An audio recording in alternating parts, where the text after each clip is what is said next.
Do you have a dog that barks a lot? In this video, I'm going to show you how to train your dog to speak and shush. Coming up. Hi, I'm Geraldine from Finn and Paddy & Co Dog Training, giving you weekly dog training tips, helping dog owners so that less dogs end up in shelters. And today I want to talk about dog barking, because I know a lot of dog owners struggle with that, and let's face it, barking can be annoying.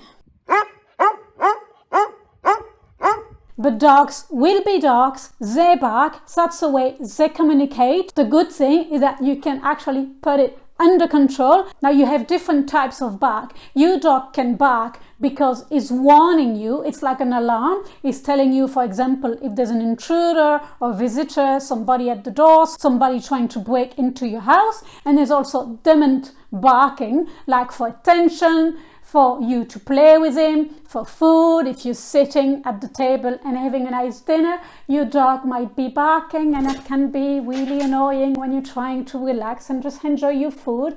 Or this guy, my lovely Finn, he's a rescue. I got him when he was like 5 or 6, and he belonged to other people's before. And unfortunately, I think those people didn't teach him much. Actually, we don't even know why they got rid of him. It's really a very sad story, because he's the sweetest, aren't you, buddy?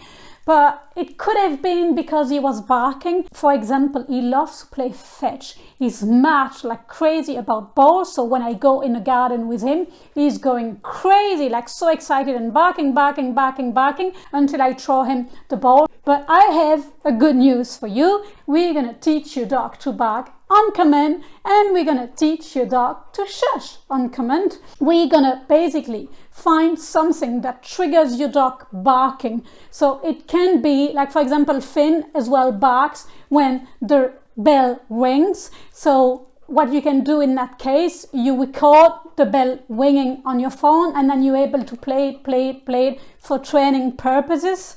So, but I have a doorbell that is actually wireless, and I can play it whenever I want. So that's great. So we're going to just use that. I'm going to play the doorbell. Finn's going to bark. I'm basically going to use a marker. Yeah, yes, good boy. As soon as he barks, and then reward him. That's going to be the easy part. Yes, good boy. See, very easy actually. Going to do that a few times. Repetition is always in dog training very important. Yes, good boy. Yes.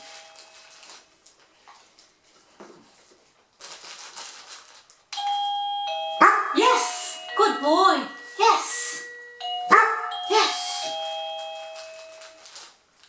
Now I'm going to start slowly to introduce the command, like speak or talk. You can use as well if you prefer, so that you can actually ask your dog to bark on command, and you basically introduce it before your dog barks, so he understands what it actually means. So in this case, I'm gonna ask him to speak before ringing the bell.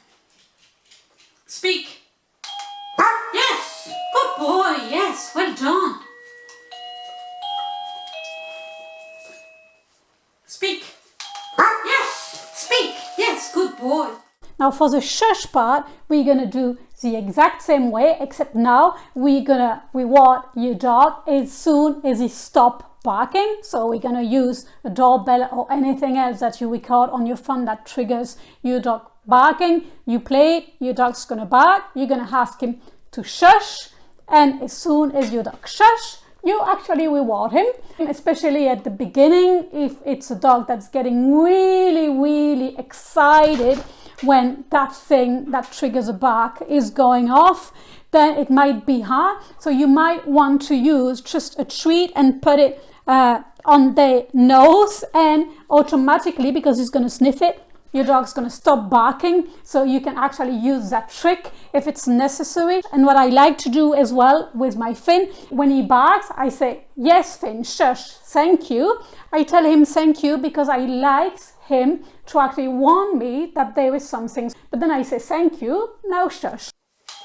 Thank you, shush. Yes, good boy.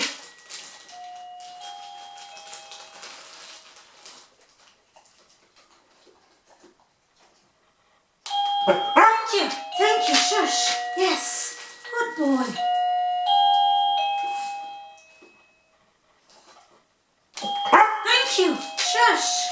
Thank you. Yes, shush. Good boy. Good boy.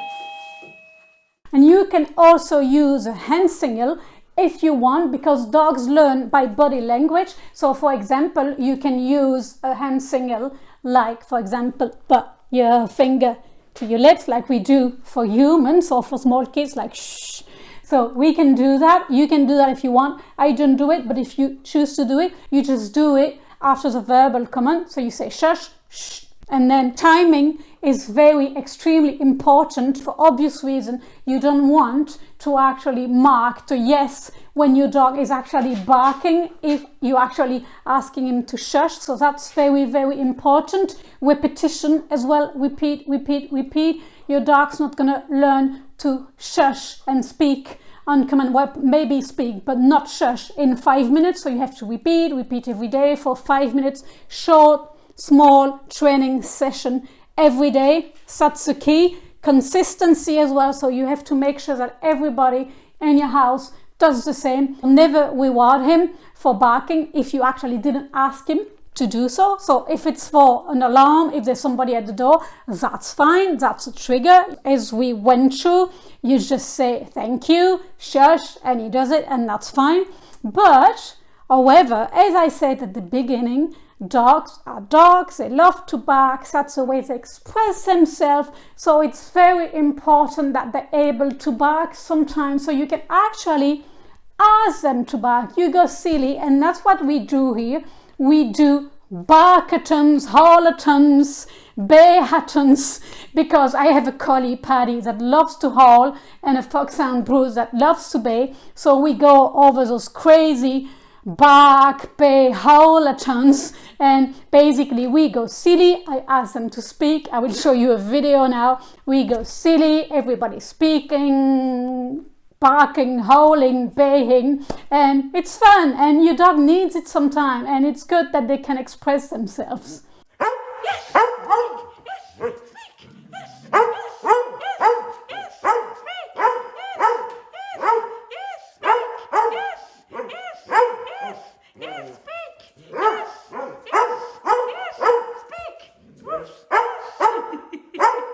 Now, if you have a dog like Finn that loves to actually bark when there are visitors and get really excited and fired up, what you can do as well to help is actually to ask for an alternative behavior, like for example to go through his bed, and that will be the subject of a coming video. So make sure to subscribe to my channel so you don't miss it, and I will see you there. Bye.